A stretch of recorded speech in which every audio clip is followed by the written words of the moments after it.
මේ බලන්න සිරිමල් කියලා පිරිමි ළමයෙක් ඉන්නවා. මෙයාට මේ නයන කියලා ලස්සන ගෑනු ළමයෙක් ගැන ආල හැඟීමක් ඇති වෙනවා.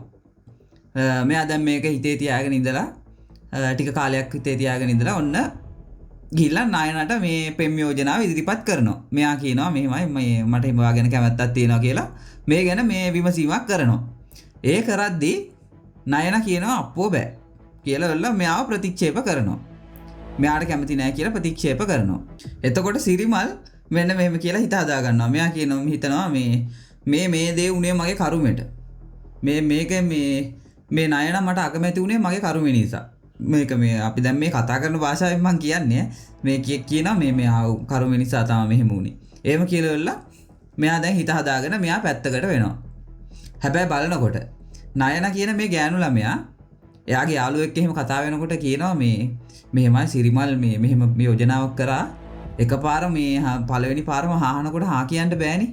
මං එයාට කැමතියි. නමුත් පළවෙනි පාර හා කියන්න බෑනේ.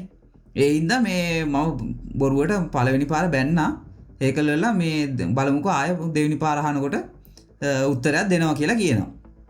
දැන් මෙන්න මේ බලන්න. මොකද්ද මෙතන උනේ?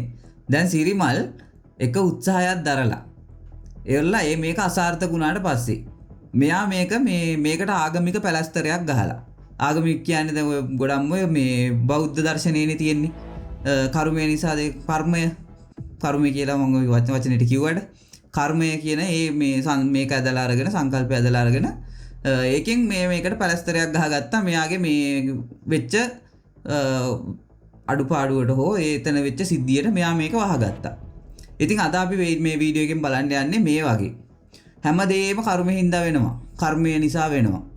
කියලා මේ මොකක් හරි මේ දෙයක් වෙච්චාම තමන්ගේ අසාර්ථකත්වය, තමන්ගේ ආර්ථික අසාර්ථකත්වය, තමන්ගේ ජීවිතයේ අසාර්ථකත්වය වහගන්න ආගමික පැලස්තර පාවිච්චි කරන අයට මේ වීඩියෝ එකෙන් ඒ ගැන විස්තර කරලා එයාලගේ මේ වැරද්ද හදාගන්න පුළුවන් විදිහට මේ අදහස් ඉදිරිපත් කරන්න තමයි මේ වීඩියෝ එක අද කරන්නේ. මම ව්‍යාපාර කළමනාකරන උපාධිය හදාරන ශිෂ්‍යෙක්. මම ඉගෙන ගන්න අධ්‍යාපන කරුණු සහ ඒවයි තියෙන ප්‍රායෝගික පැතිකඩ මිනිසුන්ගේ ජීවිත වැඩි දියුණු කර ගැනීම සඳහා මේ වීඩියෝ හරහා ඉදිරිපත් කරන්න තමයි මම උත්සාහ කරන්නේ. හරි අද බලමු දැන් මේ මොකද්ද මේ කිව්වේ මේ නයනයි සිරිමල් යොදාගෙන ඒ කිව්ව කතාව ටිකක් මේක මේ කරුණු විදිහට අපි බලමු දැන්. මොකද සිරිමල් දැන් කරේ මුලින්ම ගිහිල්ලා මේ මං කිව්වේ නයනයි මෙහෙමයි කියලා මේ යාගින් කැමැත්ත ඇහුවා. ඊට පස්සේ එයා බෑ කිව්වේ මේ දෙවෙනි පාර දැන් පළවෙනි පාර අහනකොටම කැමැත්ත දෙන්නේ නැතුව දෙවෙනි පාර ටිකක් අර ගණන් උස්සනවා කියලා කියන්නේ. ඒ විදිහට කරලා කරන්නම් කියලා තමයි නයන මේක බෑ කිව්වේ. නමුත් දැන් සිරිමල් මොකද කරේ? මෙයා මේකට මේ ආගමික මේ මුහුණුවරක් ඇදලා අරගෙන මගේ කර්මය නිසා මේක මේ වුණා. ඔයාව නැති වුණා මට කියලා ඒ විදිහට හිත හදාගෙන පැත්තකට වුණා. එතකොට යම් කෙනෙක් මොකක් හරි ආර්ථික දියුණුවක් තකා කරන වැඩක් හෝ අධ්‍යාපනික මේ කටයුත්තකදී එහෙම නැත්නම් මොකක් හරි ජීවිතේ මේ සාමාන්‍ය සමහර විට රෝගී තත්වයකින් ගොඩ එන්න හරි ඒ වගේ කරන අවස්ථාවකදී කරන ඒ දේ කරගන්න බැරි නම් එයා මේකට ආගමික මුහුණුවරක් දාලා තමන්ගේ අඩුපාඩුව වහගන්න එක ඉතාමත් වැරදි දෙයක්. මේ වීඩියෝ එක ඇවිල්ලා මේ ආගමික මේ විවේචනයක්වත් එහෙම දෙයක් නෙවෙයි. මේක මේ ඇවිල්ලා කියන්නේ දැන් ආගම මේ පාවිච්චි කරලා සමහර ගොඩාක් මම දැකලා තියෙනවා මේක මේ මිස්යුස් කිරීම සම්බන්ධයෙන්. දැන් ආගම පාවිච්චි කරනවා මේ හැම දෙයකටම මේක කියනවා. මේ දේ වෙන්නේ කර්ම නිසා. අර දේ වෙන්නේ කර්ම නිසා. ඔන්න ඔය විදිහට පාවිච්චි කරලා තමන්ගේ නොහැකියාව වහගන්න එකට තමයි. හැබැයි මේක තමයි දැන් මොන්න බලන්න. දැන් මෙහෙම මේ ආගමික දේවල් පාවිච්චි නොකර තමන් අතින් වෙච්ච අඩුපාඩුව හෝ වැරද්ද මොකක් හරි පිළිගන්න කෙනා තමයි ඇත්තටම ඊළඟ මේ අධීරයේදී හරි උත්සාහ කරලා මේ අවශ්‍ය ඇචීව්මන්ට් එක අවශ්‍ය ඉලක්කය ළඟා කරගන්නේ එහෙම කෙනෙක් තමයි. දැන් මේක මේ ගිහිල්ලා පළවෙනි පාරම උත්සාහ කරනවා. බැරි වුණාට පස්සේ මේකට ආගමික පැලස්තරයක් ගහගෙන වහ ගන්නවා. ඒ විදිහට කරොත් එහෙම කවදාවත් දියුණුවක් වෙන්න ලැබෙන්නේ නැහැ. කරන වැඩේ අසාර්ථක වුණොත් අහම්බෙන් හරි ගියොත් හරියන වැඩේ හරියනවා. අසාර්ථක වෙන හැම දෙයකටම මේ විදිහට කියලා මේක මෙන්න මෙහෙම ආගමික මේ දෙයක් නිසා තමයි උනේ. එහෙම කියලා හිත හදාගන්න පටන් ගත්තොත් හරි. එහෙම කියන්න පටන් ගත්තොත් හරි දියුණුවක් නම් වෙන්න ලැබෙන්නේ නැහැ. ඉතින් මේක අඩු කරගෙන කොහොමද මේ අපි බලමු දැන් මේ විසඳුමක් තියෙන්නත් දෙපේ. දැන් සමහර කට්ටියට මේක පුරුද්දට ගිහිල්ලා තියෙනවා. මොකක් හරි දෙයක් වෙච්ච ගමන් මේ ටක් ගාලා යාලට ඔලුවට එන්නේ මේක මේ ආගමික මොකක් හරි දෙයක් නිසා ගුරුකමක් කර්මයක් මොකක් හරි එහෙම දෙයක් නිසා තමයි මේ දේ උනේ කියලා. ඔයාටත් මේ පුරුද්ද එහෙම තියෙනවා නම් ඔන්න දැන් මෙන්න මේ විදිහට අපි මේක හදාගන්න බලමු.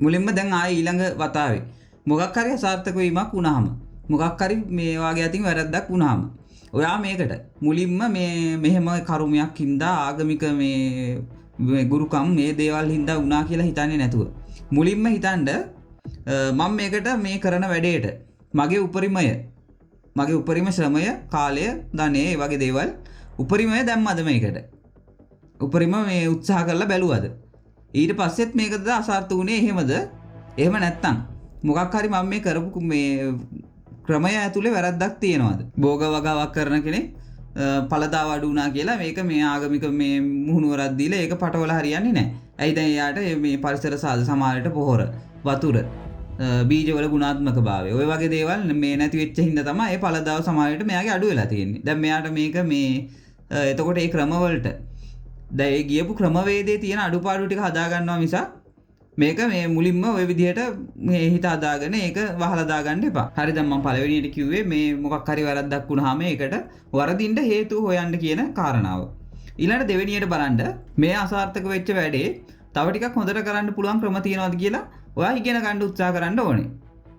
තව ටිකක් හොයලා බලලා මේ මොනවා හරි ක්‍රම පාවිච්චි කරලා දන්න අයගෙන් අහලා ඒ විදිහට කරගෙන ඉවරලා මේක මේ තව ටිකක් හොඳට කරගන්න පුළුවන් විදිහට ඉගෙන ගන්න ඕනේ. ඊළඟට දැන් ඔයා මේක මේ කරුණු ඒ කියන්නේ මේ හරියට ක්‍රමය අඳුර ගන්නවා ඒ පිළිබඳ ඉගෙන ගන්නවා ඒත් එක්කම දැන් මේ දෙයක් වරදිනකොට මොකක් හරි කටයුත්තක් කරලා ඒක වරදිනකොට එක ළඟ දැන් ආය අද කරලා ඉවරලා හෙටත් වැරදුන නිසා හෙටත් කරනවා කියලා එහෙම නැතුව මේක ටිකක් මේ ඉගෙනීම කරගෙන පොඩ්ඩක් විවේක කාලයක් වගේ තියාගෙන ඊට පස්සේ ටිකක් කල් ගියාට පස්සේ නැවත උත්සාහ කරලා බලන්න ඕනේ. නිතරම එකම විදිහට උත්සාහ කරද්දී දවස් දිනපතා එකම වැඩේ වැරදි කරන්න ගියාම එතකොට මේ සතතාභ්‍යාසය කියලා කියන්නේ එතකොට ඉගෙන ගන්න පුළුවන්. නමුත් අර මේ ඔයාට මානසික පීඩනය, මානසික වැටීම ඒ වගේ දේවල් ඇති වෙනවා. හරි එහෙනම් කරුණු තුන මොකද්ද? මේ ක්‍රමය අඳුරගත්තා මොකද්ද මේ දැන් වැරදීම වෙච්ච වැඩේ ක්‍රමය බලවුවා මේකේ මොකක් හරි ක්‍රමයේ වැරද්දක් තියනවාද කියලා ඊළඟට මේ පොඩ්ඩක් අධ්‍යයනය කරලා මේක හරියට කරගන්නේ කොහොමද කියලා ඉගෙන ගත්තා. ඊට පස්සේ එක දිගටම හැම වෙලේම මේ ඕකෙම කරන අසාර්ථක වෙච්ච කටයුත්තෙම නියලිලා ඒක ආය අසාර්ථක කරගන්න නැතුව ටිකක් විවේකයක් අරගෙන අර ටික අධ්‍යයනය කරලා ඉගෙනගෙන කරගෙන සාර්ථක වෙන විදිහට වැඩේ කරගන්නවා. ওই කරුණු තුන තමයි මේ දැන් ඔය මම කියලා දෙන්නේ. එහෙනම් ඔන්න අර සිරිමල් කරා වගේ කෙල්ලෙක් බෑ කිව්වත් ඒකට ආගම ඇදලා ගන්නේ නැතුව කකුල ගලක වැදුනත් ඒකට ආගමික මේ ප්‍රතිරූපයක් දීලා ඒක පව නිසා ඒක කර්මය නිසා එහෙම කියලා බනින්නේ නැතුව ඔයාගේ ජීවිතේ වැඩි දියුණු කරගන්න මේ මං කිව්ව විදිහට වැඩි අඩුපාඩු අඳුරගෙන ඒවා මේ හරියට කරන විදිහ ඉගෙනගෙන විවේක කාල තියාගෙන ඒ වැඩේ කරගෙන සාර්ථක වෙන්න කියලා මතක් කරන ගමන් වීඩියෝ එකෙන් සමු ගන්නවා. මේ වගේම රසවත් වීඩියෝ එකකින් නැවතත් අපි හමු වෙමු. channel එක subscribe කරලා තියාගන්න. ඔයා මේ වගේ මේ රසවත් දේවල් අධ්‍යාපනික කරුණු රසවත් විදිහට ඉගෙන ගන්න කැමති නම්